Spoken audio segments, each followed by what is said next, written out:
वज्रायाणं णमो लोहे सवसाहुणम्।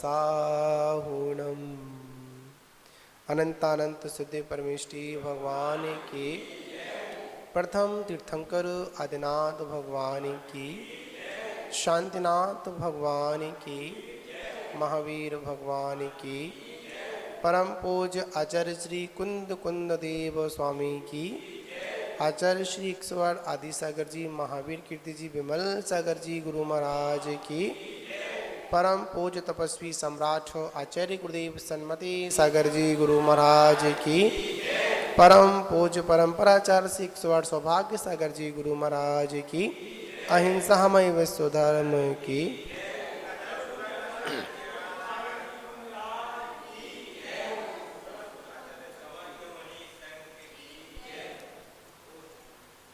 मान बाबू, हमारी आत्मा किस प्रकार निर्मल हो, उसके लिए तीर्थंकर भगवंतों ने, गर्दर परमिष्टियों ने परंपरागत आचार परंपरा के अनुसार उस आत्मा को निर्मलता कैसे मिली, उस आत्मा को शुद्ध करने के लिए क्या उपाय करें, कैसे ये मेरी आत्मा परमात्म पद को प्राप्त हो, उसके लिए आचार्य भगवंतों ने जो उपाय बताया, वह उपाय बताया उत्तम ध्यान। और उत्तम ध्यान के बल पर ही हम अपनी निज आत्मा को कर्म रहित कर सकते हैं। क्या कर सकते हैं अपन? कर्म रहित कर सकते हैं।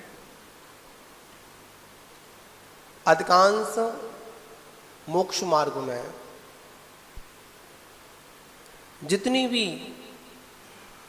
उपदेश दिए गए, जितना भी मार्ग बताया गया, वह सिर्फ निज आत्म तत्व के लिए ही बताया गया।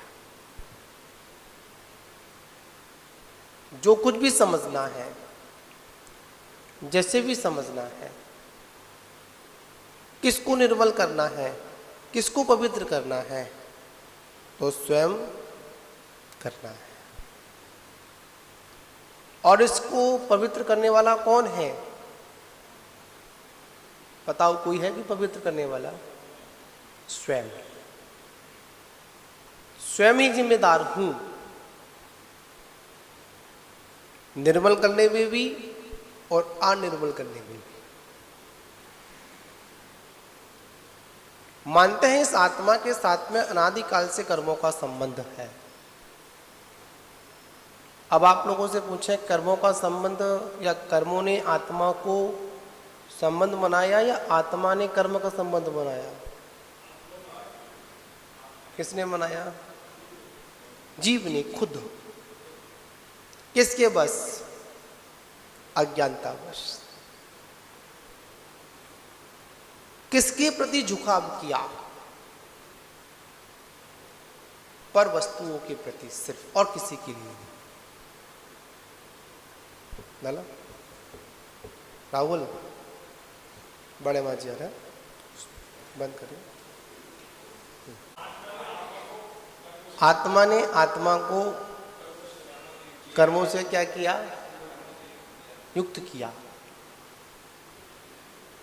हम लोग को सत्र में राधेपुरी चतुर्मास कर रहे थे, तो राधेपुरी चतुर्मास में अमृत कलश का स्वाध्याय चल रहा था, है ना? आपने सुना अमृत स्वामी जी का अमृत कलश, समय सार पर उन्होंने व्याख्यान किया। बड़ा वहां पर एक सुंदर एक प्रकरण आया, आपको सुनाता हूं मैं। हम लोग यहां पर बैठे हुए हैं, सुरक्षित है ना?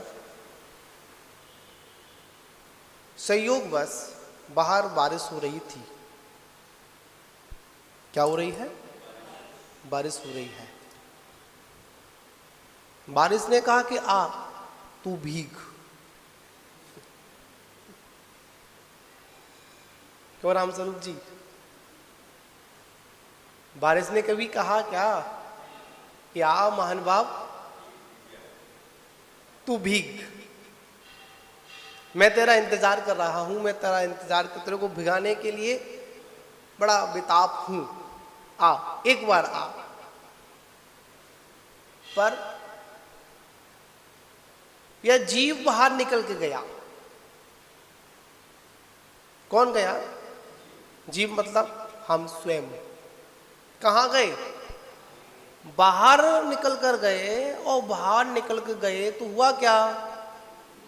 भीग गए। और कहते क्या है? अरे यार बारिश में भीग गए, यार बारिश ने भिगा दिया। क्या बोलते हैं हम लोग? किसने भिगा दिया? बारिश में भीग गए। बारिश बहुत तेज थी, पर क्या करे, भीग गए अपन। अब बताओ, बारिश ने तो नहीं कहा भीग जाओ। जब बारिश हो रही थी तो आप बच भी सकते थे ना, कोई स्थान भी देख सकते थे, छत देख सकते, छाता लगा सकते थे, या कोई एक समय के लिए कहीं रुक जाते, बारिश निकल जाती, आप नहीं भीगते। आचार्य भगवान समझा रहे हैं हम लोगों को। मानते हैं कि संसार में प्रतिक्षण कर्मों की बारिश हो रही है। क्या हो रही है? संसार में प्रतिक्षण, संसार के इस दुनिया में, इस तीनों लोकों में कर्म परमाणु ठठाठस भरा हुआ है।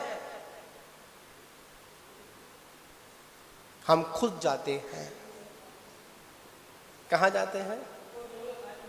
कोई जगह खाली नहीं है, हम खुद जाते हैं, और खुद जाकर क्या करते हैं? उस बारिश में भीगते हैं। और दोष किसको देते हैं? अरे उसने ऐसा कर दिया। हम तो शांत प्रणामी थे। कैसे थे? शांत प्रणामी थे। हमको किसी से कोई मतलब नहीं था, हम तो रास्ते से जा रहे थे। पर क्या हुआ? सामने वाला ने टकरा गया, उसने 4 शब्द कह दिए, तो मेरे पर क्या नहीं हुआ? बर्दाश्त नहीं हुआ, सहन नहीं हुआ। तो मैंने भी क्या किया?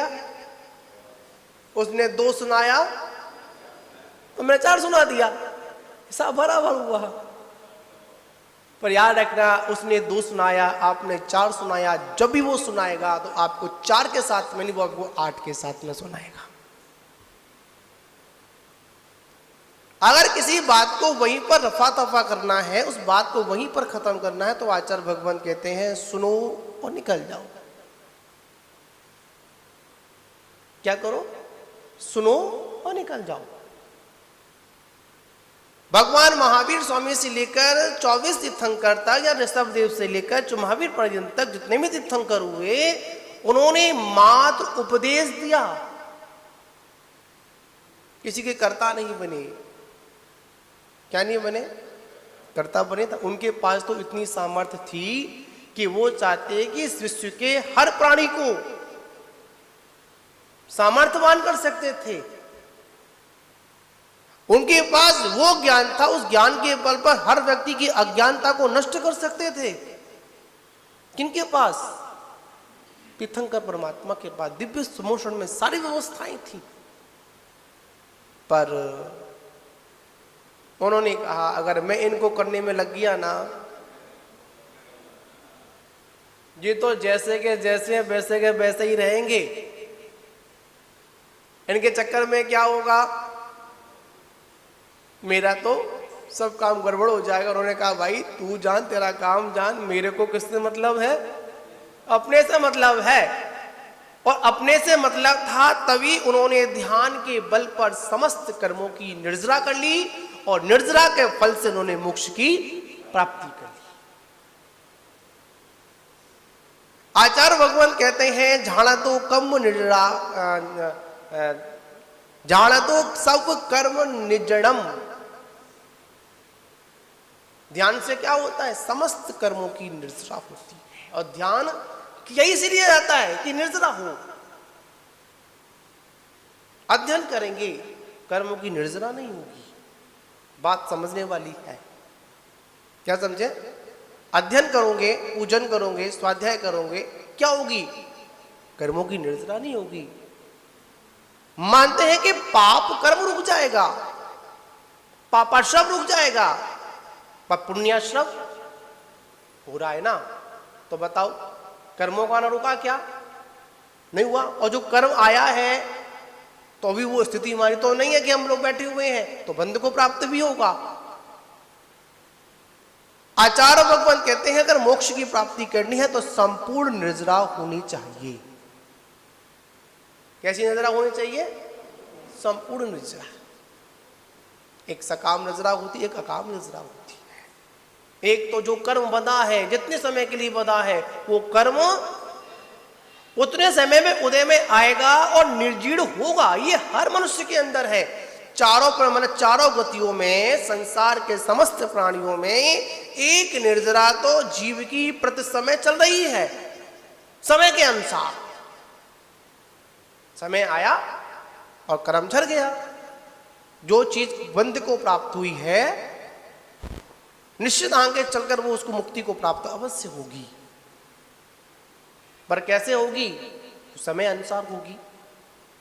पर आचार्य कहते नहीं, अगर आपको निर्जरा करनी है तो उस कर्म की स्थिति को अगर आपको वास्तविकता में मोक्ष प्राप्त करना है तो कर्म के निर्जरा के समय का इंतजार मत करो।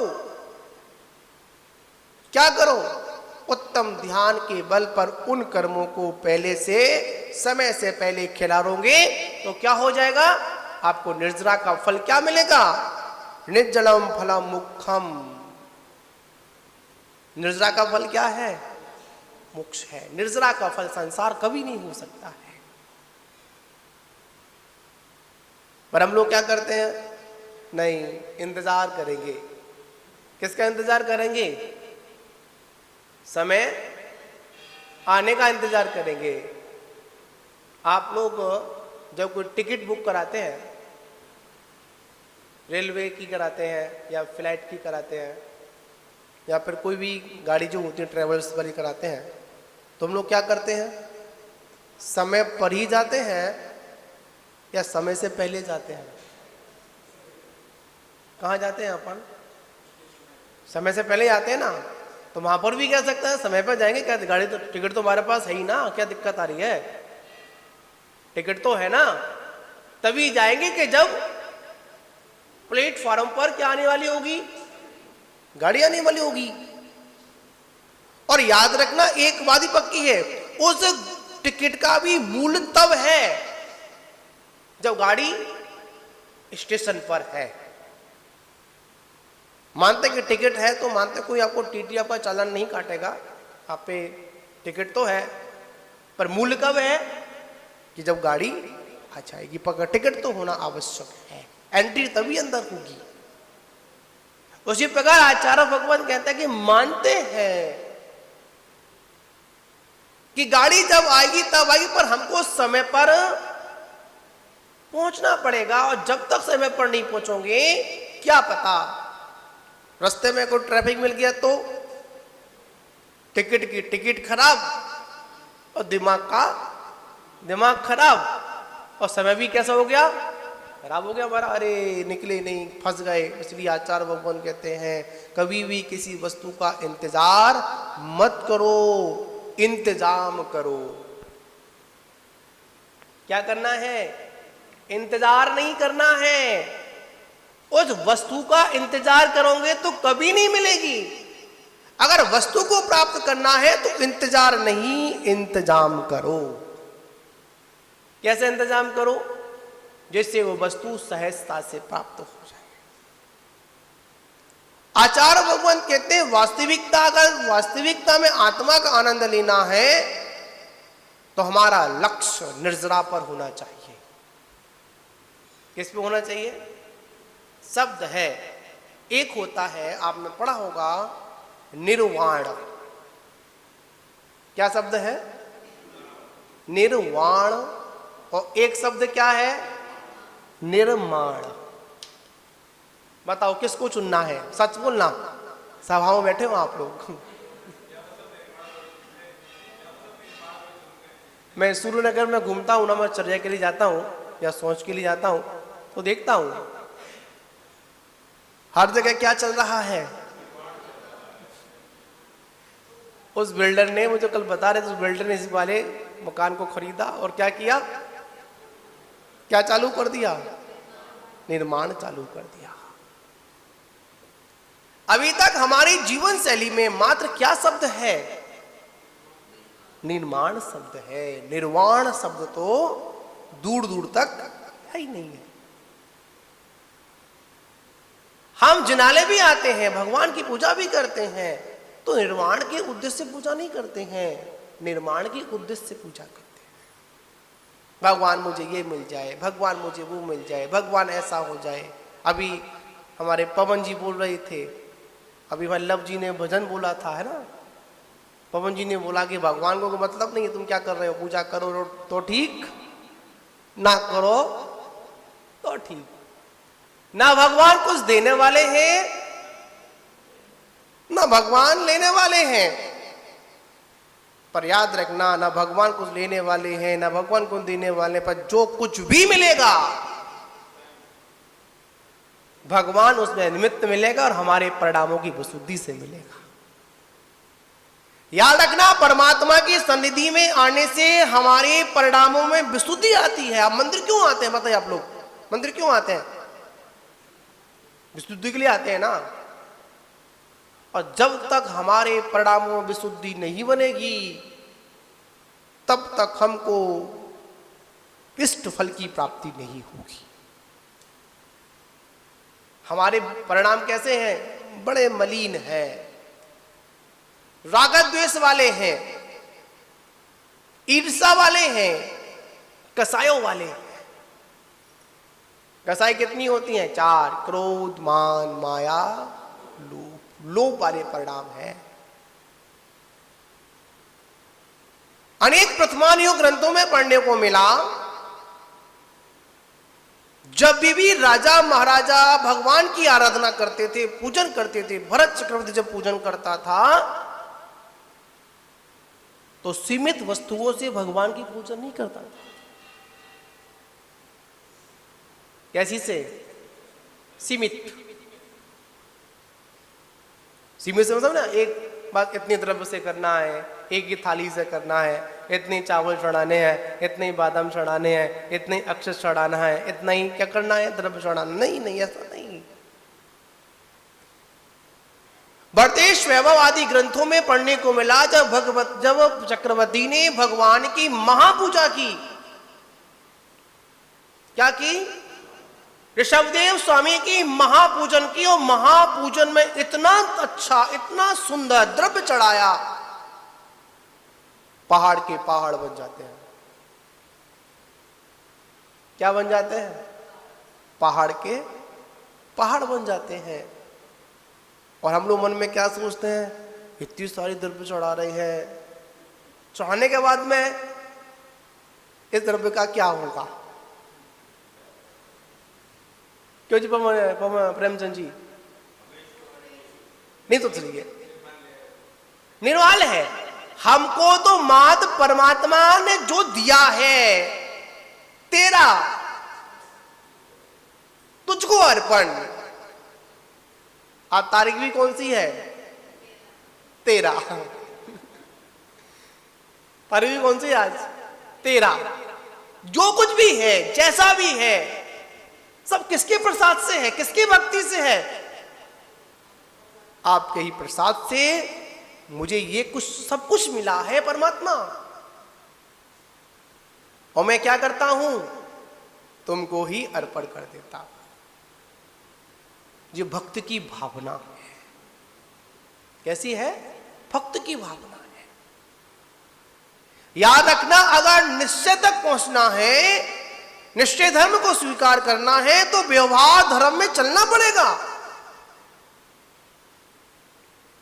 हमने अधिकांश देखा है, बहुत लोग मिलते हैं, बहुत चर्चाएं करते हैं, अध्यात्म लोग होते हैं।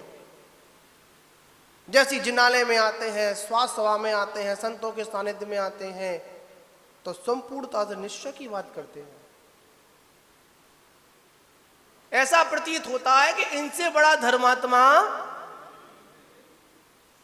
शायद सूर्यनगर में तो होगा ही नहीं, यहाँ के तो पता ही नहीं। क्या समझते हैं हम लोग? जैसे ही सभा में आते हैं तो पता लगता है कि इनसे बड़ा धर्मात्मा कोई दूसरा नहीं है। हाँ महाराज। और जैसे ही सभा का विसर्जन हुआ, जैसे ही घर तक पहुंचा, व्यवहार धर्म को भी ठीक से पालन नहीं कर पाता है। बात बड़ी समझने वाली है। आचार्य भगवंतों ने सब आचार्य श्री ने, आचार्य भगवंतों ने स्पष्ट आदेश दिया, व्यवहार में रह रहे हो तो व्यवहार की क्रियाएं करनी पड़ेगी। क्या करनी पड़ेगी? बिना व्यवहार के आपका निश्चय होने वाला नहीं है। इस बात को आप स्वीकार कर लेना। ग्रस्त अगर है, अगर ये आंखें खुली हुई है ना, तब तक आपका व्यवहार धर्म है। कौन सा धर्म है? व्यवहार धर्म। और व्यवहार धर्म के अनुसार आपको हर चीज का क्या करना पड़ेगा? पालन करना पड़ेगा, जीवन जीना पड़ेगा। और जब आप ध्यान में हो, किसमें हो? ध्यान में हो, तो बाहरी आडंबरों से आपका ध्यान हट चुका है, अपनी आत्मा में स्थिर हो चुका है। तब कहीं पर जाकर कहा, अगर बाहर की ओर ध्यान जाता है तो वो तुम्हारे दीर्घ संसार का कारण है। समझिए, आपको बड़ी मार्मिक बात आप लोगों से कहूंगा मैं आज। आपका ध्यानत अवस्था नहीं है, ध्यान की अवस्था नहीं है, आप ऐसे ही बैठे हुए हैं, स्वाध्याय कर रहे हैं, तो आचार्य भगवंत कहते हैं आपको विवेक अनुसार अपनी क्रिया करनी पड़ेगी। मुनियों का गुणस्थान है, एक गुणस्थान का विषय आता है तो मुनि उसमें रहते हैं, प्रमत्त और अप्रमत्त। छठवां और सातवें की ऊपर दशा की ध्यान अवस्था होती है। छठवें से ऊपर जाओ तो ध्यान प्रारंभ हो जाता है। छठवां गुणस्थान व्यवहार धर्म का है। कौन से धर्म का है? व्यवहार धर्म है ना। प्रमत्त दशा है, अप्रमत्त दशा नहीं है। प्रतिक्रमण करना पड़ेगा, सामाई करनी पड़ेगी, बुद्धिपूर्वक, अबुद्धिपूर्वक नहीं। अपने 28 मूल्य गुणों का पालन कैसे करना पड़ेगा? बुद्धिपूर्वक करना पड़ेगा, अबुद्धिपूर्वक नहीं करना पड़ेगा। एरिया पर सम्मति चलोगे तो किसमें आएगी आपकी? बुद्धिपूर्वक है ना। हाथ पे जाओगे तो कौन सी क्रिया आएगी? बुद्धिपूर्वक आएगी। शोधन करोगे कौन सी है? बुद्धिपूर्वक है ना। जब वही मुनि ध्यान में बैठा हो तो आचार्य भगवान कहते हैं उस ओर ध्यान लेकर मत जाना। आचार्य कुंद स्वामी का सख्त आदेश मुनियों के लिए है। मुनियों की बात कर रहा हूं मैं। क्योंकि ध्यान का स्वामी अगर कोई है, अगर ध्यान की सिद्धि किसी को हो सकती है तो किसको हो सकती है? सिर्फ मुनि को हो सकती है, यतियों को हो सकती है, ध्यान योगी को हो सकती है। श्रावक तो मात्र ध्यान करने का अभ्यास कर सकता है, ध्यान में स्थिर नहीं हो सकता। समझे ना आप लोग? बात यहां पर है। आचार्य कुंद स्वामी ने कहा कि जब कोई योगी, कोई मुनि, कोई यति ध्यान में स्थित है, ध्यान में लीन है, आत्मा का चिंतन कर रहा है, आत्मा से उसकी मुलाकात चल रही है, निज परमात्मा से उसका मिलन हो रहा है, उस समय अगर भाव आता है कि मुझे प्रतिक्रमण करना है, देव वंदना करनी है, गुरु वंदना करनी है, स्वाध्याय करनी है, तो आचार्य कुंद क्या कहते हैं? अरे योगी, तूने अपना बहुत बड़ा नुकसान कर लिया। क्या कहते हैं बबन जी, क्या संबोधन दिया? हे योगी, कि तूने बहुत बड़ा नुकसान कर लिया। आप लोग कहेंगे इसमें क्या नुकसान किया? मन में आएगा भगवान की पूजा करनी है, भगवान का वंदन करना है, स्वाध्याय करना है, प्रतिक्रमण करना है, 28 मूल का पालन करना है, इसमें क्या नुकसान किया? हाँ, नुकसान किया। जितने भी 28 मूल गुण थे उनका पालन किस लिए किया जा रहा था? ध्यान में स्थिर होने के लिए किए जा रहा था, भूमिका में चल रहा था। और जब तू पहुंच गया, कहां पहुंच गया? अपनी निधि में पहुंच गया, अपने स्थान पर पहुंच गया। फिर क्या बोल रहा है कि रुक, अभी वो काम करके आना है। तो आचार्य कुंद सरल भाषा में कहते हैं, योगी तूने बहुत नुकसान कर लिया। जो ध्यान तेरी कर्म निजरा का हेतु बन रहा था, किसका हेतु बन रहा था? कर्म नजरा का हेतु बन रहा था। तूने क्या किया? कर्म आश्रम की ओर चला गया। समझे ना? आचार्य भगवंतों ने भूमिका के अनुसार, किसके अनुसार? आचार्य भगवंतों का एक सुंदर उपदेश मिलता है पढ़ने को, बड़ा सुंदर मार्मिक बात कही, पदानुसार। क्या शब्द आता है? पदानुसार। जिसका जैसा पद है, जिसकी जैसी स्थिति है, उस स्थिति के अनुसार उनको उपदेश दिया गया, उस स्थिति के अनुसार उनको आदेश दिया गया। श्रावक के भी सट कर्तव्य और साधु के भी सट कर्तव्य, ठीक है ना? और सार में आचार्य कुंद स्वामी ने उन सट कर्तव्यों में श्रावक के लिए मुख्य बता दिए।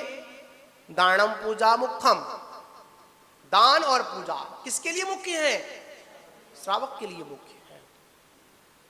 और साधु के लिए क्या मुख्य है? ध्यान और अध्ययन। अध्ययन करे या ध्यान करे, और उसमें सबसे क्या लगा?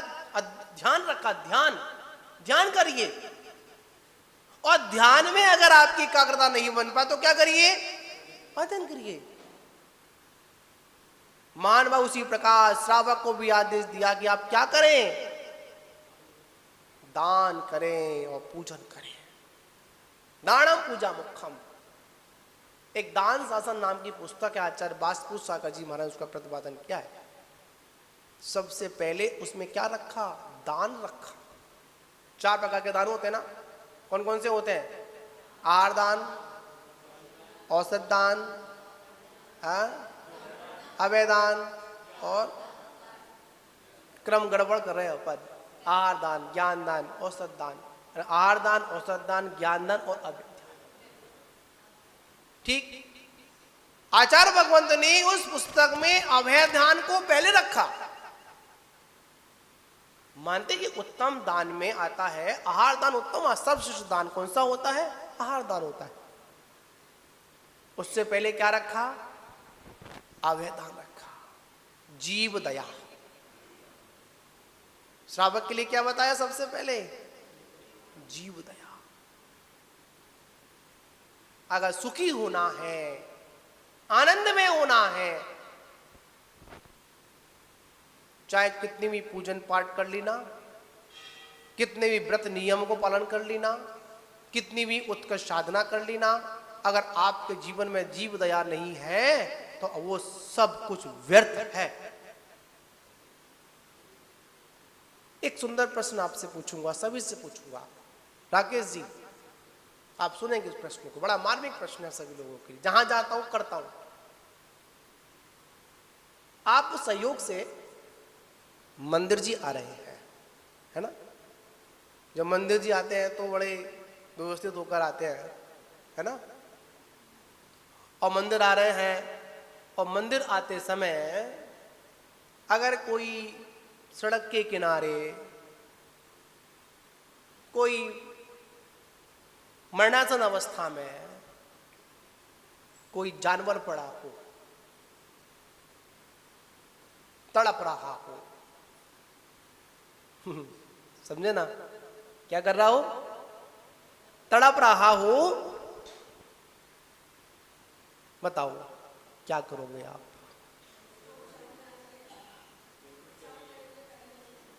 ये शब्दों की बात है, प्रैक्टिकल बात नहीं है।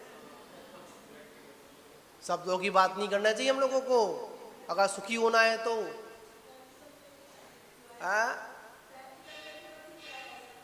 कभी क्या, रोज नहीं करते ना।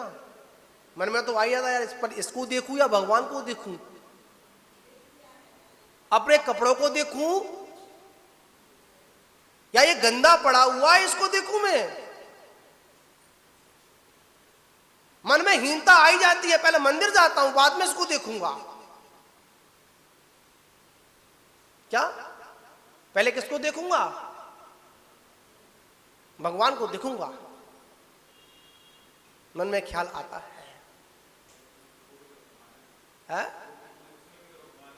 हाँ, भगवान महावीर स्वामी कहते हैं, 24 तीर्थंकर कहते हैं, गुरुजन कहते हैं, बंधुओं तुम्हारी प्रार्थना तुम्हारी पूजा मैं स्वीकार नहीं करूंगा। क्यों? कि तू सबसे बड़ी पूजा छोड़कर आया है।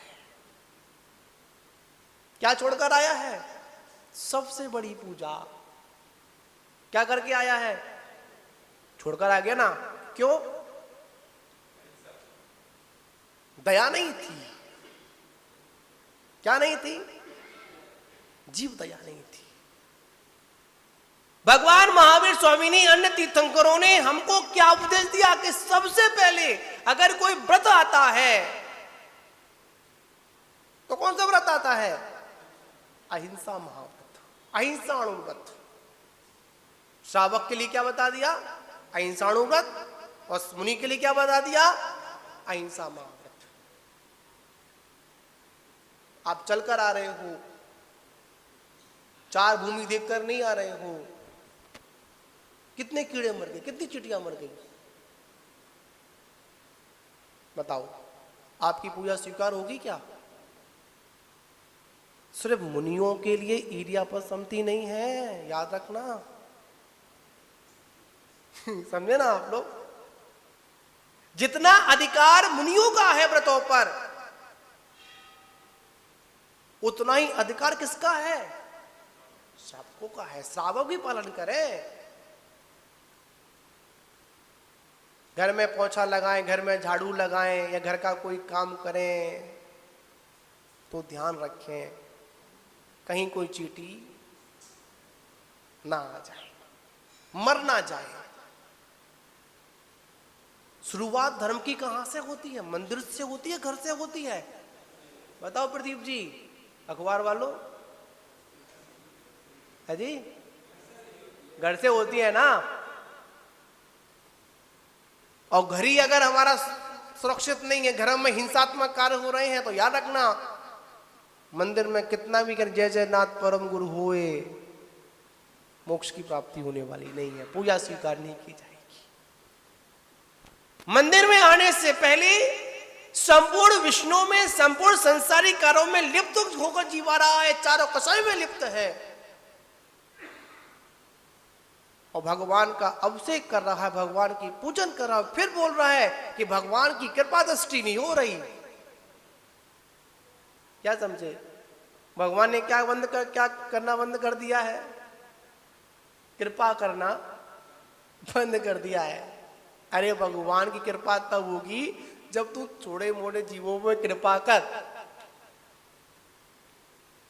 अपने जीवन को जब तक हम हिंसात्मक बनाए रखेंगे, जब तक हम अपने जीवन को झूठ में ही आनंद मानते रहेंगे, जब तक हम अपने जीवन को चोरी में ही आनंद मानते रहेंगे, जब तक हम अपने जीवन को परिग्रह के संरक्षण में आनंद मानते रहेंगे, जब तक भगवान की कृपा आप लोगों पर होने वाली नहीं है।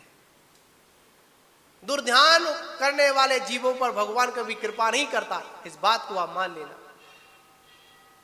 और जो दुर्ध्यान में लगा रहता है वो कभी सच्चे हृदय से भगवान को याद भी नहीं कर पाता।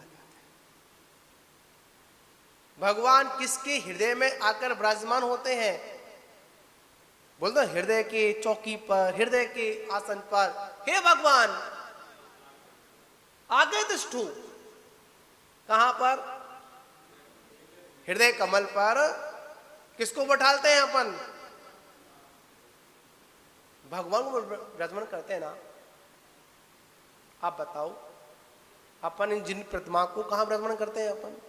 साफ स्वच्छ चौकी हो, कहीं सामान्य पाटे पर तो विराजमान नहीं करेंगे अपन, गंदे पाटे पर विराजमान तो नहीं करेंगे अपन। कहां पर करेंगे अपन? स्वच्छ चौकी पर करेंगे ना। बताओ, आपका हृदय आसन शुद्ध है क्या? शुद्ध है क्या? नहीं है ना। बताओ, परमात्मा कहां से आएगा आपके पास?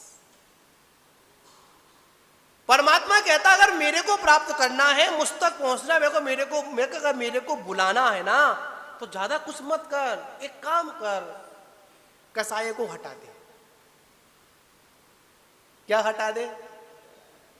महाराज यही नहीं हटती है।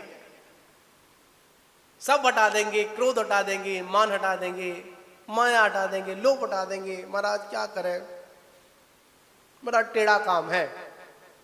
और दिल्ली की भाषा में बड़ा टेढ़ा काम है ना। जुड़ा हुआ जो मराठ क्या जुड़ा हुआ, जाट जुड़ा हुआ है ना, हरियाणा क्या बोलते हैं, बड़ा कैसा कैसा काम है, बड़ा टेढ़ा काम महाराज, नहीं हो पाएगा। अगर महाराज कोई नियम दे दे महाराज, कैसा? क्यों दिनेश जी? वैसे तो पूरा हमारा पालन करें। जब से चौमासा स्थापित हुआ है, जब से आप है, जब रात्रि भोजन का क्या नहीं किया, ग्रहण नहीं किया। महाराज नियम नहीं लेंगे हम। क्या नहीं लेंगे अपन? नियम। क्यों नहीं लोगे आप? डर लगता है। क्या लगता है? डर लगता है। याद रखना, किसी भी नियम से तब डर लगता है जब नियम का महत्व का हमको ज्ञान नहीं होता है। जब तक उस वस्तु के बारे में हमको महत्व की जानकारी नहीं है, लाभ नहीं, जब तक क्या डर लगेगा आपको? एक छोटा सा नियम हमारे जीवन में बहुत बड़ा परिवर्तन कर सकता है। एक दिन चतुर्मास की स्थापना हुई, एक संत जी की वर्षा योग चल रहा था, एक श्रावक लोग होते हैं, वो लोग स्थापना में आए। तो महाराज ने बोला कि उपदेश दिया कि चतुर्मास हो रहा है, वर्षा योग हो रहा है, वर्षा योग की साधना हम लोग कर रहे हैं, तो आप भी क्या करिए, वर्षा योग की साधना करिए। हाँ जी महाराज। यानी क्या, कुछ ना कुछ छोटे मोटे 1 2 3 जो भी शक्ति है, जैसी सामर्थ्य आप क्या आप नियम लो। हाँ महाराज, कि मैं लूंगा। कितने? एक नहीं, पूरे के पूरे 4 नियम लूंगा। कितने नियम लूंगा? 4 नियम लूंगा। महाराज बोले अरे बड़ा पुण्यशाली है, यहां तो एक नियम में भी छूट मांग रहा है ये तो आदमी, तो यहां क्या कर रहा है तू? पूरे के 4 नियम।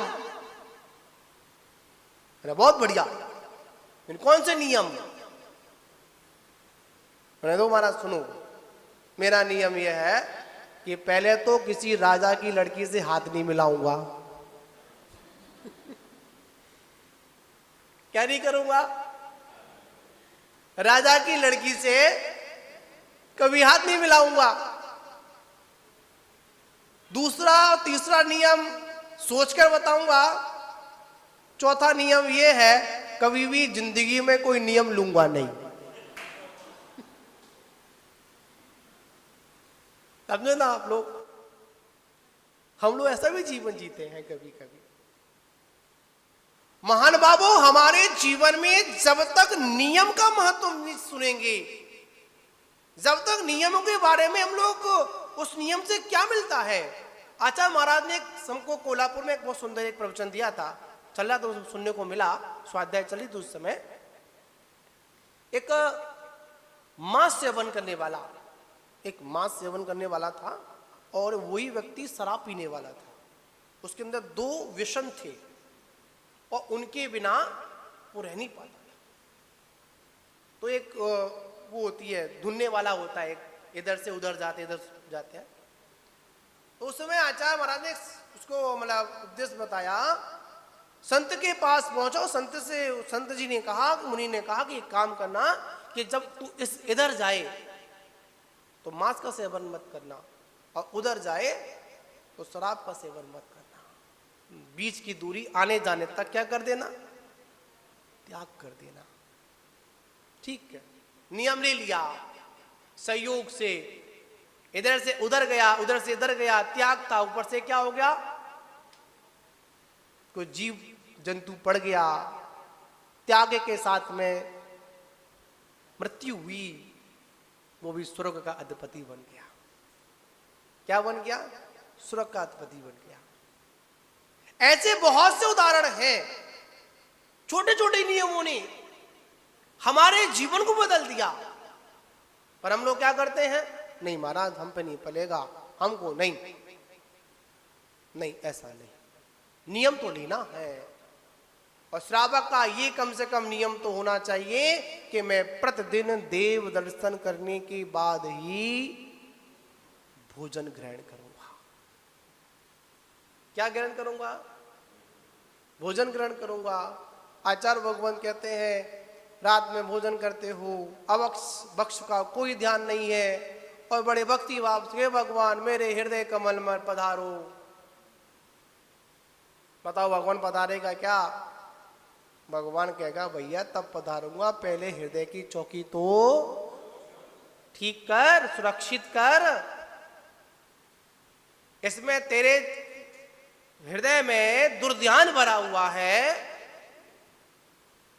क्या भरा हुआ है, दुर्ध्यान भरा हुआ है, और मेरे को बुला रहा है, संभव नहीं, ना भूतो ना भविष्यति।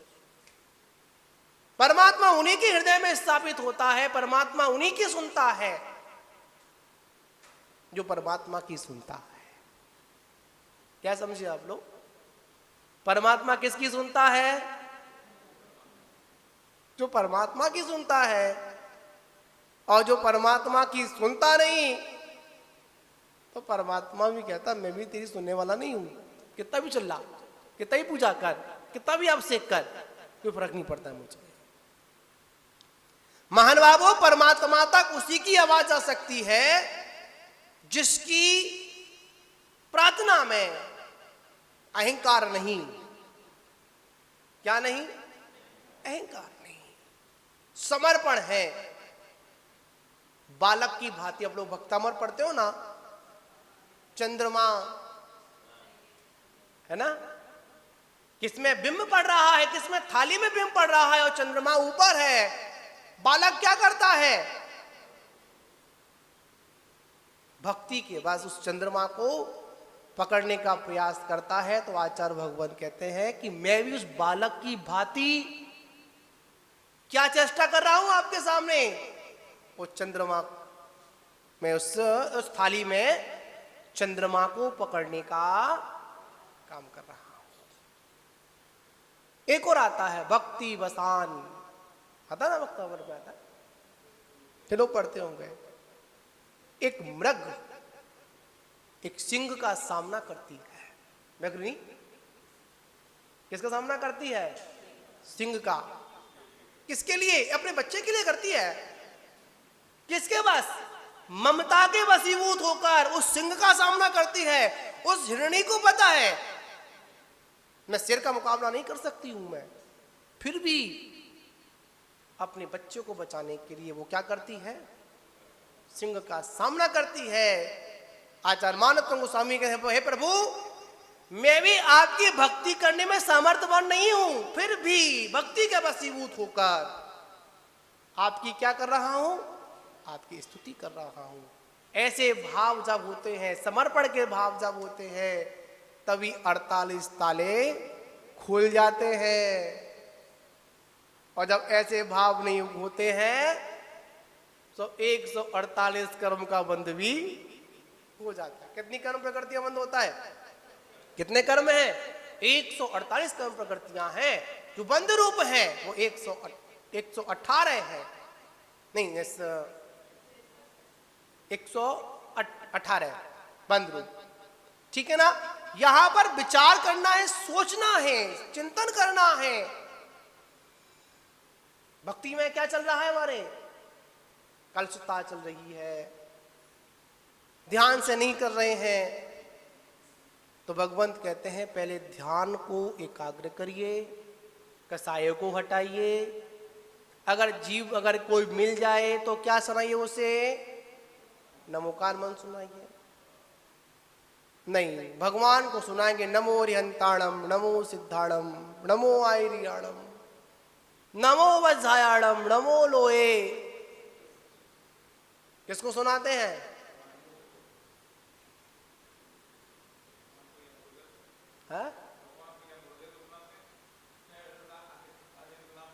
हाँ।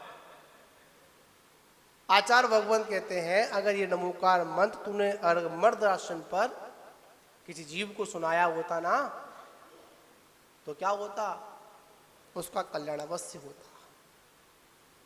बैल को सुनाया है ना, कुत्ते को सुनाया, सर्फ नाग और नागिन को सुनाया।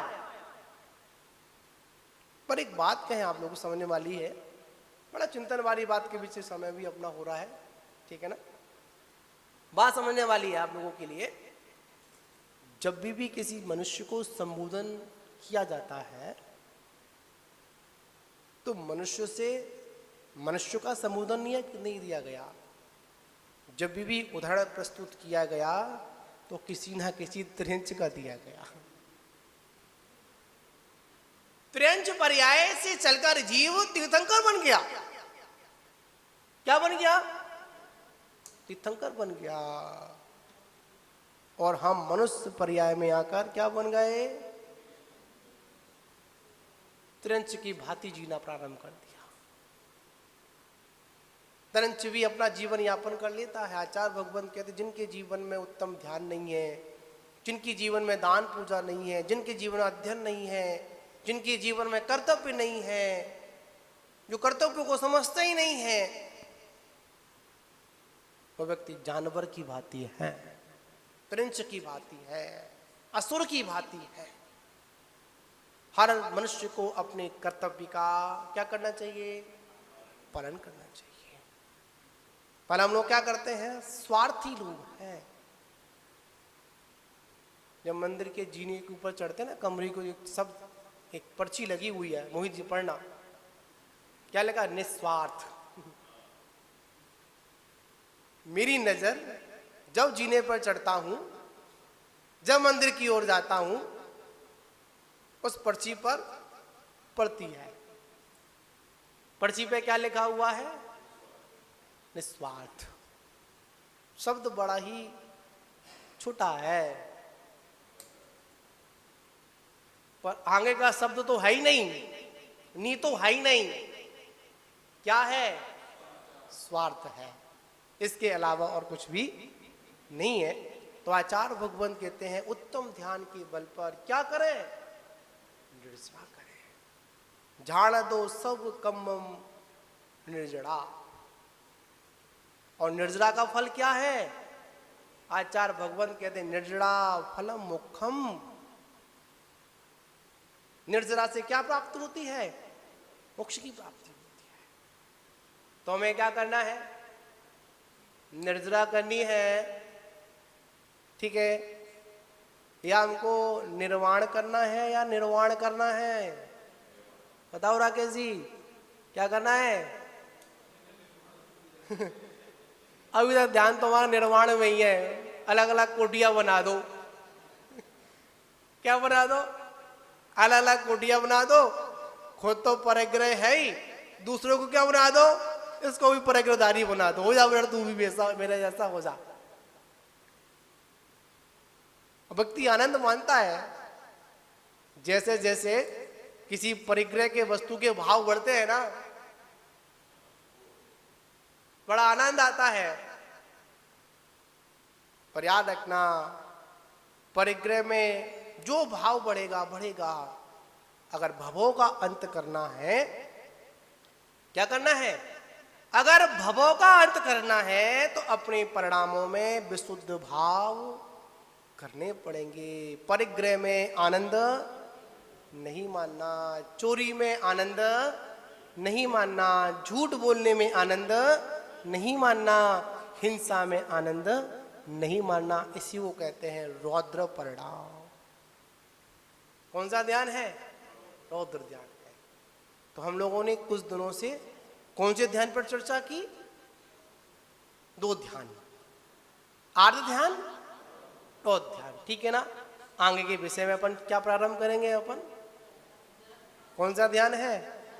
धर्म ध्यान है ना। धीमे धीमे चलेंगे अपन, कोई बात नहीं। गुरु महाराज कहते हैं तू बहुत स्लो चलता है, काम खत्म, भूमिका तो होनी चाहिए ना। मेरे गुरु महाराज हमेशा बोलते हैं तेरी चाल तो कछुआ चाल है।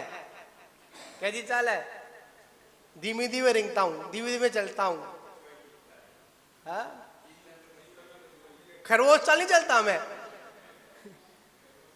गुरु महाराज कहते हैं, हमने पढ़ा होगा, पुस्तक में आया था, दौड़ हुई किसमें?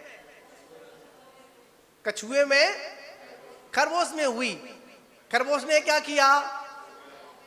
सो गया। तेज तो चला, स्पीड में चला, पर क्या हुआ? अरे यार थक गया, वो तो आ जाएगा, वो तो धीमे धीमे आएगा, मैं थोड़ा क्या कर लूं, आराम कर लेता हूं। आराम करने बैठ गया, सो गया। कछुआ प्रति समय गतिशील रहा, चलता रहा, चलता रहा, चलता रहा। और समय क्या आ जाता है? आगे निकल जाता है।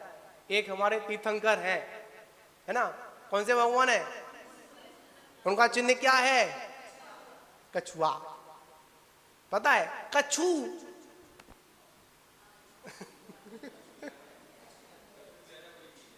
ना, नहीं, कछु आ, कुछ भी आ बस।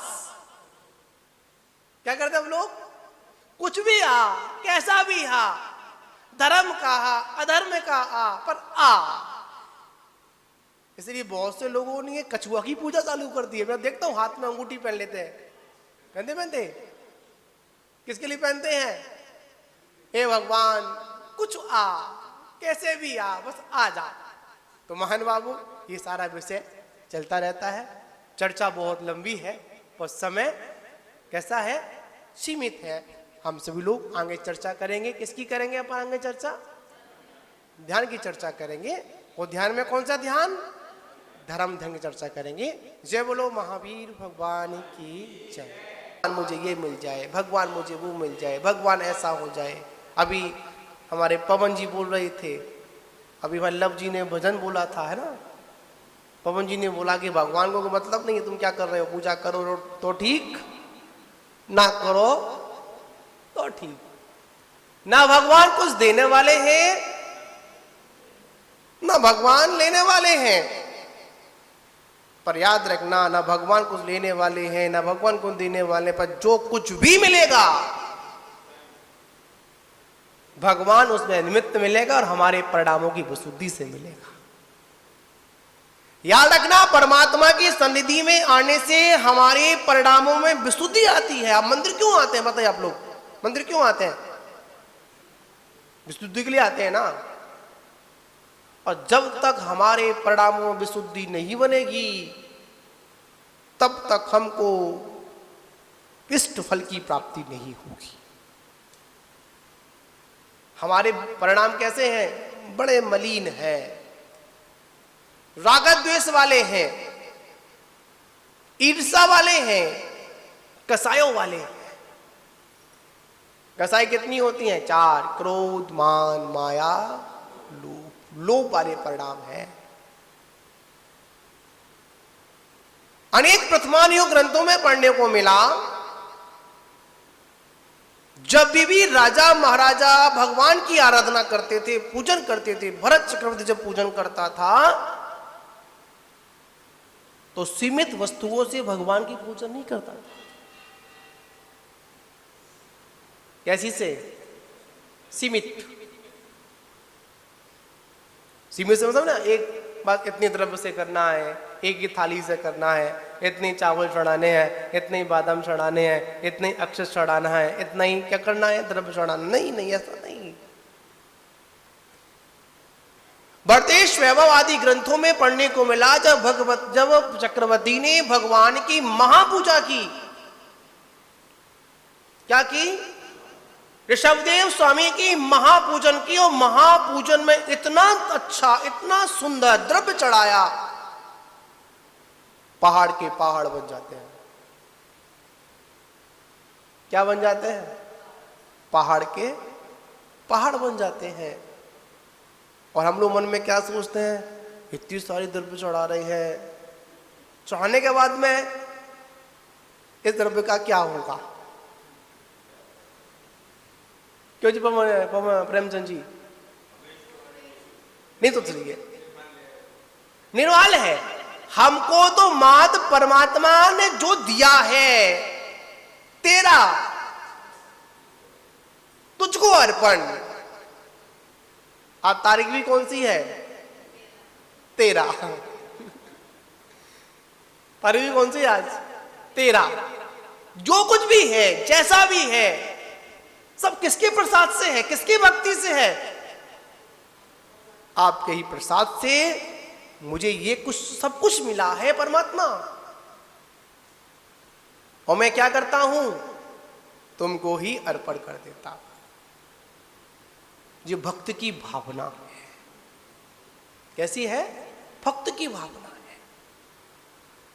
याद रखना, अगर निश्चय तक पहुंचना है, निश्चय धर्म को स्वीकार करना है, तो व्यवहार धर्म में चलना पड़ेगा।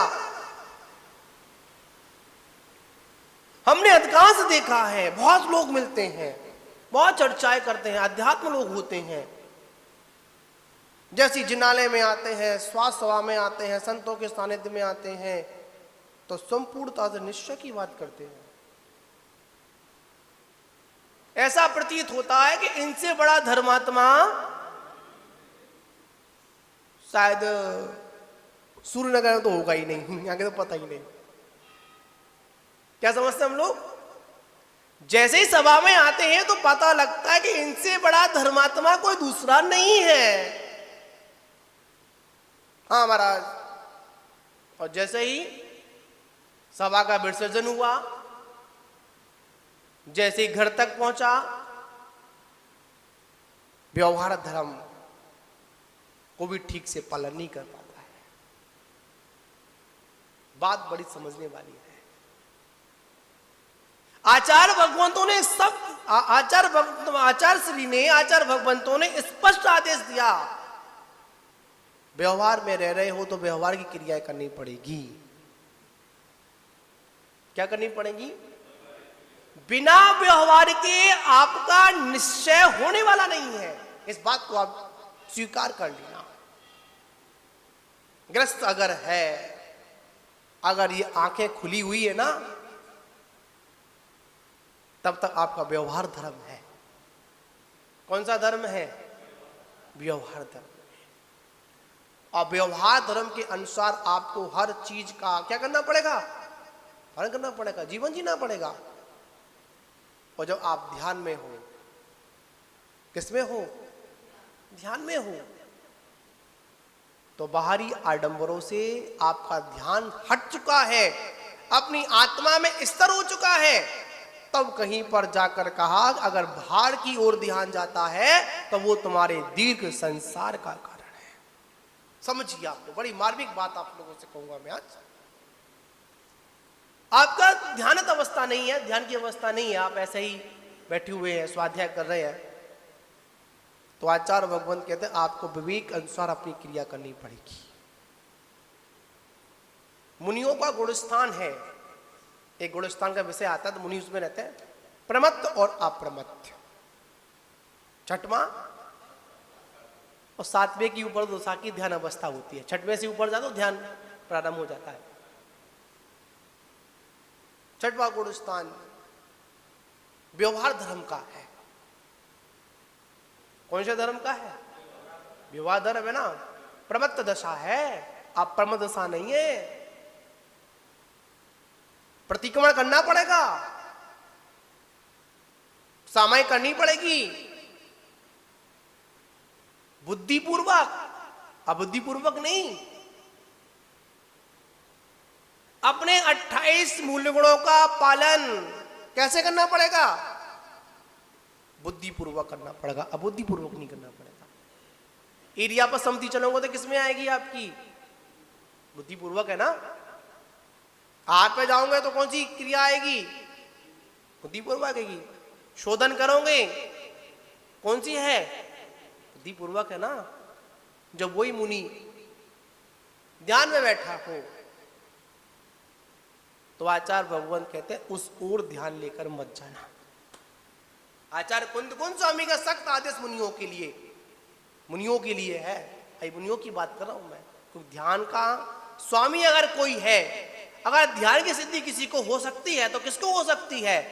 सिर्फ मुनि को हो सकती है, यतियों को हो सकती है, ध्यान योगी को हो सकती है। श्रावक तो मात्र ध्यान करने का अभ्यास कर सकता है, ध्यान में स्थिर नहीं हो सकता। समझे ना आप लोग? बात यहां पर है। आचार्य कुंद स्वामी ने कहा कि जब कोई योगी, कोई मुनि, कोई यति ध्यान में स्थित है, ध्यान में लीन है, आत्मा का चिंतन कर रहा है, आत्मा से उसकी मुलाकात चल रही है, निज परमात्मा से उसका मिलन हो रहा है, उस समय अगर भाव आता है कि मुझे प्रतिक्रमण करना है, देव वंदना करनी है, गुरु वंदना करनी है, स्वाध्याय करनी है, तो आचार्य कुंद क्या कहते हैं? अरे योगी, तूने अपना बहुत बड़ा नुकसान कर लिया। क्या कहते हैं भवन जी? क्या संबोधन दिया? हे योगी, कि तूने बहुत बड़ा नुकसान कर लिया। आप लोग कहेंगे इसमें क्या नुकसान किया? मन में आएगा भगवान की पूजा करनी है, भगवान का वंदन करना है, स्वाध्याय करना है, प्रतिक्रमण करना है, 28 गुणों का पालन करना है, इसमें क्या नुकसान किया? हाँ, नुकसान किया। जितने भी 28 मूल गुण थे उनका पालन किस लिए किया जा रहा था? ध्यान में स्थिर होने के लिए किया जा रहा था, भूमिका में चल रहा था। और जब तू पहुंच गया, कहां पहुंच गया? अपनी निधि में पहुंच गया, अपने स्थान पर पहुंच गया, फिर क्या बोल रहा है कि रुक, अभी वो काम करके आना है। तो आचार्य कुंद सरल भाषा में कहते हैं योगी, तूने बहुत नुकसान कर लिया। जो ध्यान तेरी कर्म निजरा का हेतु बन रहा था, किसका हेतु बन रहा था? कर्म नजरा का हेतु बन रहा था। तूने क्या किया? कर्म आश्रम की ओर चला गया। समझे ना? आचार्य भगवंतों ने भूमिका के अनुसार, किसके अनुसार? आचार्य भगवंतों का एक सुंदर उपदेश मिलता है पढ़ने को, बड़ा सुंदर मार्मिक बात कही, पदानुसार। क्या शब्द आता है? पदानुसार। जिसका जैसा पद है, जिसकी जैसी स्थिति है, उस स्थिति के अनुसार उनको उपदेश दिया गया, उस स्थिति के अनुसार उनको आदेश दिया गया। श्रावक के भी षट कर्तव्य और साधु के भी षट कर्तव्य, ठीक है ना? और सार में आचार्य कुंद स्वामी ने उन षट कर्तव्यों में श्रावक के लिए मुख्य बता दिए। दानम पूजा मुख्यम, दान और पूजा किसके लिए मुख्य है? श्रावक के लिए मुख्य है। और साधु के लिए क्या मुख्य है? ध्यान और अध्ययन। अध्ययन करे या ध्यान करे, और उसमें सबसे क्या लगा? ध्यान रखा। ध्यान करिए। और ध्यान में अगर आपकी एकाग्रता नहीं बन पाए तो क्या करिए? अध्ययन करिए। मानव उसी प्रकार श्रावक को भी आदेश दिया कि आप क्या करें? दान करें और पूजन करें। दानम पूजा मुख्यम। एक दान शासन नाम की पुस्तक है, आचार्य वासुदेव सागर जी महाराज उसका प्रतिपादन किया है। सबसे पहले उसमें क्या रखा? दान रखा। 4 प्रकार के दान होते हैं ना, कौन कौन से होते हैं? आहार दान, औसत दान, अभय दान और क्रम गड़बड़ कर रहे हैं पद। आहार दान, ज्ञान दान, औसत दान, आहार दान, औसत दान, ज्ञान दान और अभय दान। ठीक, आचार्य भगवंत ने उस पुस्तक में अभय दान को पहले रखा। मानते कि उत्तम दान में आता है आहार दान। उत्तम सर्वश्रेष्ठ दान कौन सा होता है? आहार दान होता है। उससे पहले क्या रखा? अभय दान रखा। जीव दया।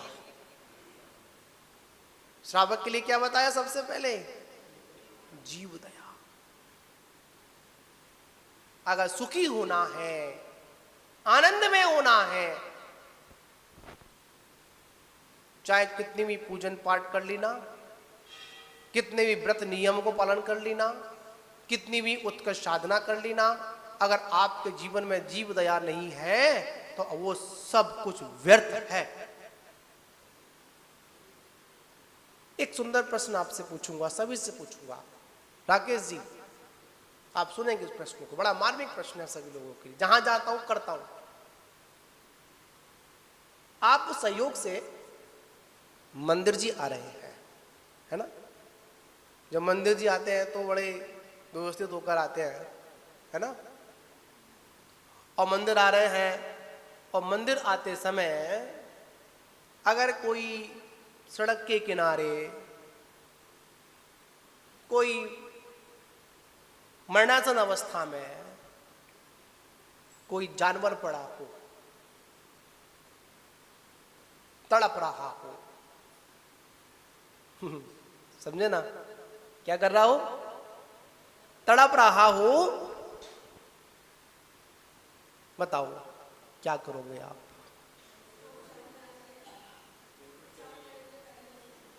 ये शब्दों की बात है, प्रैक्टिकल बात नहीं है। शब्दों की बात नहीं करना चाहिए हम लोगों को, अगर सुखी होना है तो।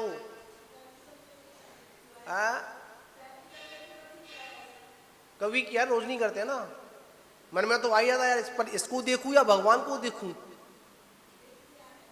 अपने कपड़ों को देखूं या ये गंदा पड़ा हुआ है इसको देखूं मैं। मन में हीनता आई जाती है, पहले मंदिर जाता हूं बाद में इसको देखूंगा। क्या? पहले किसको देखूंगा?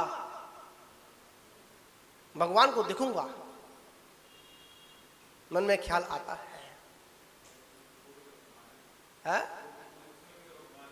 हाँ, भगवान महावीर स्वामी कहते हैं, 24 तीर्थंकर कहते हैं, गुरुजन कहते हैं, बंधुओं तुम्हारी प्रार्थना, तुम्हारी पूजा मैं स्वीकार नहीं करूंगा। क्यों? कि तू सबसे बड़ी पूजा छोड़कर आया है। क्या छोड़कर आया है? सबसे बड़ी पूजा। क्या करके आया है? छोड़कर आ गया ना। क्यों? दया नहीं थी। क्या नहीं थी? जीव दया नहीं थी। भगवान महावीर स्वामी ने, अन्य तीर्थंकरों ने हमको क्या उपदेश दिया कि सबसे पहले अगर कोई व्रत आता है तो कौन सा व्रत आता है? अहिंसा महाव्रत, अहिंसाणुव्रत। श्रावक के लिए क्या बता दिया? अहिंसाणुव्रत। और मुनि के लिए क्या बता दिया? अहिंसा महाव्रत।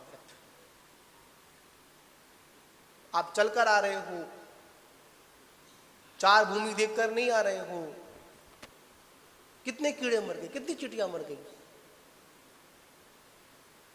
बताओ, आपकी पूजा स्वीकार होगी क्या? सिर्फ मुनियों के लिए ईर्ष्या पर सम्मति नहीं है, याद रखना। समझे ना आप लोग? जितना अधिकार मुनियों का है व्रतों पर, उतना ही अधिकार किसका है? श्रावकों का है। श्रावक भी पालन करें। घर में पोछा लगाएं, घर में झाड़ू लगाएं या घर का कोई काम करें तो ध्यान रखें कहीं कोई चींटी ना आ जाए, मर ना जाए। शुरुआत धर्म की कहां से होती है? मंदिर से होती है, घर से होती है? बताओ प्रदीप जी, अखबार वालों, है जी, घर से होती है ना। और घर ही अगर हमारा सुरक्षित नहीं है, घर में हिंसात्मक कार्य हो रहे हैं, तो याद रखना मंदिर में कितना भी कर जय जय नाथ परम गुरु होए, मोक्ष की प्राप्ति होने वाली नहीं है, पूजा स्वीकार नहीं की जाएगी। मंदिर में आने से पहले संपूर्ण विष्णु में, संपूर्ण संसारिक कार्यों में लिप्त होकर जीवा रहा है, चारों कसाई में लिप्त है, और भगवान का अभिषेक कर रहा है, भगवान की पूजन कर रहा है, फिर बोल रहा है कि भगवान की कृपा दृष्टि नहीं हो रही। क्या समझे? भगवान ने क्या करना बंद कर दिया है? कृपा करना बंद कर दिया है। अरे भगवान की कृपा तब होगी जब तू छोटे मोटे जीवों में कृपा कर। अपने जीवन को जब तक हम हिंसात्मक बनाए रखेंगे, जब तक हम अपने जीवन को झूठ में ही आनंद मानते रहेंगे, जब तक हम अपने जीवन को चोरी में ही आनंद मानते रहेंगे, जब तक हम अपने जीवन को परिग्रह के संरक्षण में आनंद मानते रहेंगे, जब तक भगवान की कृपा आप लोगों पर होने वाली नहीं है। दुर्ध्यान करने वाले जीवों पर भगवान कभी कृपा नहीं करता, इस बात को आप मान लेना। और जो दुर्ध्यान में लगा रहता है वो कभी सच्चे हृदय से भगवान को याद भी नहीं कर पाता। भगवान किसके हृदय में आकर विराजमान होते हैं? बोलते हृदय के चौकी पर, हृदय के आसन पर, हे भगवान आगे तिष्ठो। कहां पर? हृदय कमल पर। किसको बैठालते हैं अपन? भगवान को विराजमान करते हैं ना। आप बताओ, अपन जिन प्रतिमा को कहां विराजमान करते हैं अपन? साफ स्वच्छ चौकी हो, कहीं एक सामान्य पाटे पर तो विराजमान नहीं करेंगे अपन, गंदे पाटे पर विराजमान तो नहीं करेंगे अपन। कहां पर करेंगे अपन? स्वच्छ चौकी पर करेंगे ना। बताओ, आपका हृदय आसन शुद्ध है क्या? शुद्ध है क्या? नहीं है ना। बताओ, परमात्मा कहां से आएगा आपके पास? परमात्मा कहता अगर मेरे को प्राप्त करना है, मुझ तक पहुंचना, मेरे को बुलाना है ना, तो ज्यादा कुछ मत कर, एक काम कर, कसाई को हटा दे। क्या हटा दे? महाराज यही नहीं हटती है। सब हटा देंगे, क्रोध हटा देंगे, मान हटा देंगे, माया हटा देंगे, लोभ हटा देंगे। महाराज क्या करें, बड़ा टेढ़ा काम है। और दिल्ली की भाषा में बड़ा टेढ़ा काम है ना। जुड़ा हुआ जो मराठ क्या जुड़ा हुआ, जाट जुड़ा हुआ है ना, हरियाणा क्या बोलते हैं, बड़ा कैसा काम है, बड़ा टेढ़ा काम महाराज, नहीं हो पाएगा। अगर महाराज कोई नियम दे दे महाराज, कैसा, क्यों दिनेश जी? वैसे तो पूरा हमारा पालन करें। जब से चौमासा स्थापित हुआ है, जब से आप हैं, जब से रात्रि भोजन का क्या नहीं किया, ग्रहण नहीं किया। महाराज नियम नहीं लेंगे हम। क्या नहीं लेंगे अपन? नियम। क्यों नहीं लोगे आप? डर लगता है। क्या लगता है? डर लगता है। याद रखना, किसी भी नियम से तब डर लगता है जब नियम का महत्व का हमको ज्ञान नहीं होता है। जब तक उस वस्तु के बारे में हमको महत्व की जानकारी नहीं है, लाभ नहीं, जब तक क्या डर लगेगा आपको? एक छोटा सा नियम हमारे जीवन में बहुत बड़ा परिवर्तन कर सकता है। एक दिन चतुर्मास की स्थापना हुई, एक संत जी की वर्षा योग चल रहा था, एक श्रावक लोग होते हैं, वो लोग स्थापना में आए।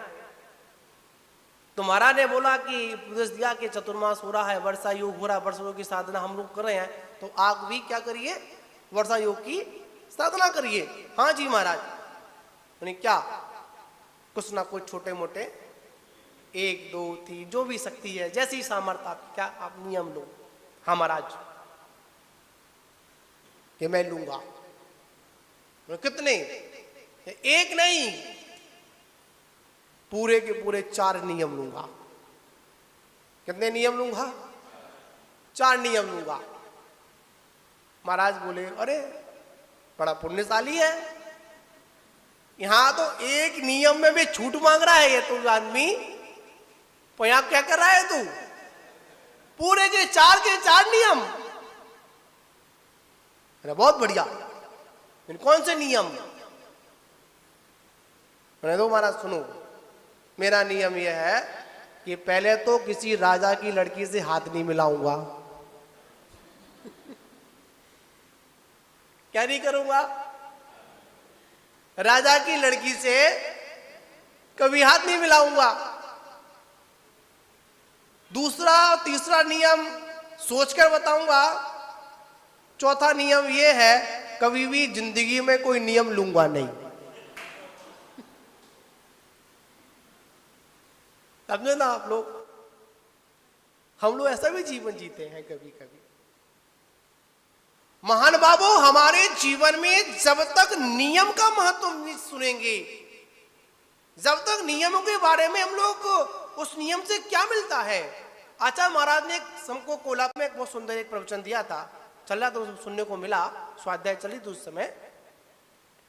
एक मांस सेवन करने वाला, एक मांस सेवन करने वाला था और वही व्यक्ति शराब पीने वाला था। उसके अंदर 2 व्यसन थे और उनके बिना वो रह नहीं पाता। तो एक वो होती है धुनने वाला होता है, एक इधर से उधर जाते इधर जाते हैं। तो उस समय आचार्य महाराज ने उसको मतलब उपदेश बताया। संत के पास पहुंचो, संत जी ने कहा, मुनि ने कहा कि एक काम करना कि जब तू इस इधर जाए तो मांस का सेवन मत करना और उधर जाए तो शराब का सेवन मत करना। बीच की दूरी आने जाने तक क्या कर देना? त्याग कर देना। ठीक है, नियम ले लिया, संयोग से इधर से उधर गया, उधर से इधर गया, त्याग था। ऊपर से क्या हो गया? कोई जीव जंतु पड़ गया, त्याग के साथ में मृत्यु हुई, वो भी स्वर्ग का अधिपति बन गया। क्या बन गया? स्वर्ग का अधिपति बन गया। ऐसे बहुत से उदाहरण हैं। छोटे छोटे नियमों ने हमारे जीवन को बदल दिया। पर हम लोग क्या करते हैं? नहीं महाराज हम पे नहीं पलेगा, हमको नहीं, नहीं ऐसा नहीं। नियम तो लेना है। और श्रावक का ये कम से कम नियम तो होना चाहिए कि मैं प्रतिदिन देव दर्शन करने के बाद ही भोजन ग्रहण करूंगा। क्या ग्रहण करूंगा? भोजन ग्रहण करूंगा। आचार्य भगवान कहते हैं रात में भोजन करते हो, अवक्ष बक्ष का कोई ध्यान नहीं है और बड़े भक्ति भाव से भगवान मेरे हृदय कमल में पधारो। बताओ भगवान पधारेगा क्या? भगवान कहेगा भैया तब पधारूंगा, पहले हृदय की चौकी तो ठीक कर, सुरक्षित कर। इसमें तेरे हृदय में दुर्ध्यान भरा हुआ है। क्या भरा हुआ है? दुर्ध्यान भरा हुआ है और मेरे को बुला रहा है। संभव नहीं, ना भूतो ना भविष्यति। परमात्मा उन्हीं के हृदय में स्थापित होता है, परमात्मा उन्हीं की सुनता है जो परमात्मा की सुनता है। क्या समझे आप लोग? परमात्मा किसकी सुनता है? जो परमात्मा की सुनता है। और जो परमात्मा की सुनता नहीं तो परमात्मा भी कहता मैं भी तेरी सुनने वाला नहीं हूं। कितना भी चिल्ला, कितना ही पूजा कर, कितना भी अभिषेक कर, कोई फर्क नहीं पड़ता है मुझे। महान बाबू, परमात्मा तक उसी की आवाज आ सकती है जिसकी प्रार्थना में अहंकार नहीं। क्या नहीं? अहंकार नहीं, समर्पण है। बालक की भांति आप लोग भक्तामर पढ़ते हो ना, चंद्रमा, है ना, किसमें बिंब पड़ रहा है, किसमें थाली में बिंब पड़ रहा है और चंद्रमा ऊपर है। बालक क्या करता है? भक्ति के बस उस चंद्रमा को पकड़ने का प्रयास करता है। तो आचार्य भगवत कहते हैं कि मैं भी उस बालक की भांति क्या चेष्टा कर रहा हूं आपके सामने, वो चंद्रमा में उस थाली में चंद्रमा को पकड़ने का काम कर रहा हूं। एक और आता है भक्ति वसान, आता ना, वक्तावर पे आता है, ये लोग पढ़ते होंगे। एक मृग एक सिंह का सामना करती है, मृग नहीं, किसका सामना करती है? सिंह का। किसके लिए? अपने बच्चे के लिए करती है। किसके बस? ममता के वशीभूत होकर उस सिंह का सामना करती है। उस हिरणी को पता है मैं शेर का मुकाबला नहीं कर सकती हूं मैं, फिर भी अपने बच्चों को बचाने के लिए वो क्या करती है?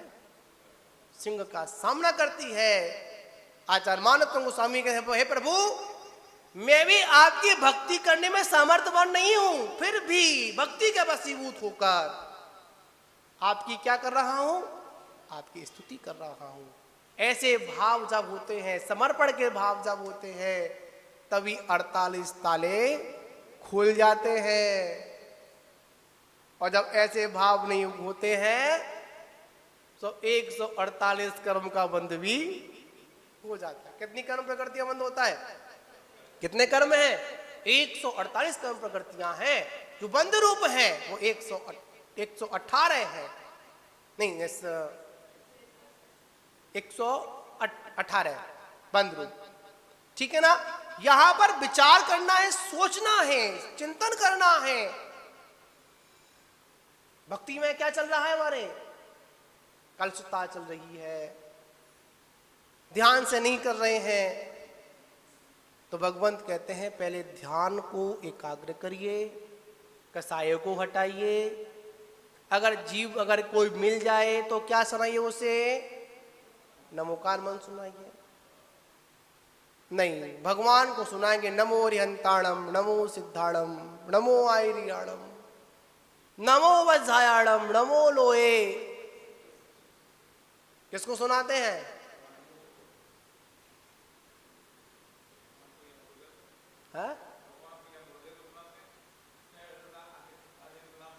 हाँ, आचार्य भगवंत कहते हैं अगर ये नमोकार मंत्र तूने मर्द आसन पर किसी जीव को सुनाया होता ना, तो क्या होता? उसका कल्याण अवश्य होता। बैल को सुनाया, है ना, कुत्ते को सुनाया, सर्फ नाग और नागिन को सुनाया। पर एक बात कहें, आप लोगों को समझने वाली है, बड़ा चिंतन वाली बात के बीच से समय भी अपना हो रहा है, ठीक है ना। बात समझने वाली है आप लोगों के लिए। जब भी किसी मनुष्य को संबोधन किया जाता है तो मनुष्य का संबोधन नहीं दिया गया।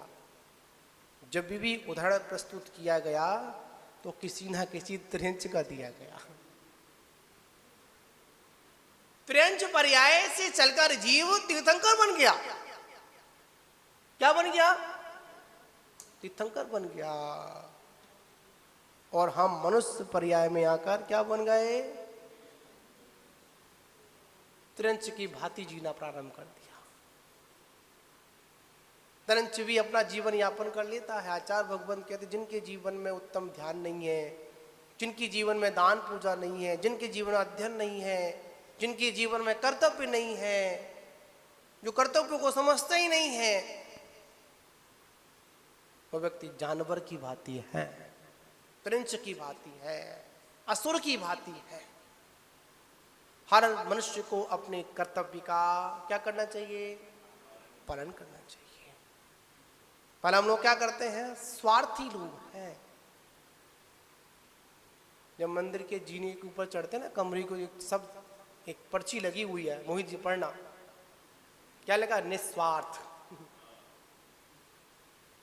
मेरी नजर जब जीने पर चढ़ता हूं जब मंदिर की ओर जाता हूं उस पर्ची पर पड़ती है, पर्ची पे क्या लिखा हुआ है? निस्वार्थ। शब्द बड़ा ही छोटा है, पर आगे का शब्द तो है ही नहीं, नी तो है ही नहीं। क्या है? स्वार्थ है, इसके अलावा और कुछ भी नहीं है। तो आचार्य भगवंत कहते हैं उत्तम ध्यान के बल पर क्या करें? निर्जरा करें। झाड़ दो सब कम्मम निर्जरा। और निर्जरा का फल क्या है? आचार्य भगवंत कहते हैं निर्जरा फलम मुखम।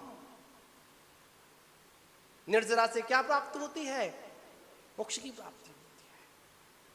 तो हमें क्या करना है? निर्जरा करनी है, ठीक है? या हमको निर्वाण करना है या निर्वाण करना है? बताओ राकेश जी, क्या करना है?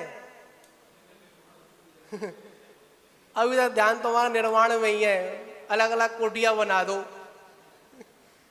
क्या बना दो? अलग अलग कोटियां बना दो। खुद तो परिग्रह है ही, दूसरों को क्या बना दो? इसको भी परिग्रहधारी बना दो। हो जा बेटा, तू भी वैसा मेरे जैसा हो जा। भक्ति आनंद मानता है। जैसे जैसे किसी परिग्रह के वस्तु के भाव बढ़ते हैं ना, बड़ा आनंद आता है। पर याद रखना, परिग्रह में जो भाव बढ़ेगा बढ़ेगा। अगर भवों का अंत करना है, क्या करना है? अगर भवों का अंत करना है तो अपने परिणामों में विशुद्ध भाव करने पड़ेंगे। परिग्रह में आनंद नहीं मानना, चोरी में आनंद नहीं मानना, झूठ बोलने में आनंद नहीं मानना, हिंसा में आनंद नहीं मानना। इसी को कहते हैं रौद्र परिणाम। कौन सा ध्यान है? रौद्र ध्यान है। तो हम लोगों ने कुछ दिनों से कौन से ध्यान पर चर्चा की? दो ध्यान, आर्ध ध्यान, रौद्र ध्यान, ठीक है ना? आगे के विषय में अपन क्या प्रारंभ करेंगे? अपन कौन सा ध्यान है? धर्म ध्यान है ना? धीमे धीमे चलेंगे अपन, कोई बात नहीं। गुरु महाराज कहते हैं तू बहुत स्लो चलता है, काम खत्म। भूमिका तो होनी चाहिए ना। मेरे गुरु महाराज हमेशा बोलते हैं तेरी चाल तो कछुआ चाल है। कैसी चाल है? धीमे धीमे रेंगता हूं, धीमे धीमे चलता हूं। खरगोश चाल नहीं चलता मैं। गुरु महाराज कहते हैं, हमने पढ़ा होगा, पुस्तक में आया था, दौड़ हुई किसमें? कछुए में, खरगोश में हुई। खरगोश ने क्या किया? सो गया। तेज तो चला, स्पीड में चला, पर क्या हुआ?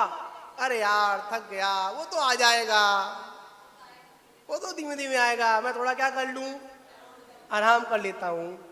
आराम करने बैठ गया, सो गया। कछुआ प्रति समय गतिशील रहा, चलता रहा, चलता रहा, चलता रहा। और समय क्या आ जाता है? आगे निकल जाता है। एक हमारे तीर्थंकर है ना? कौन से भगवान है? उनका चिन्ह क्या है? कछुआ। पता है? कछु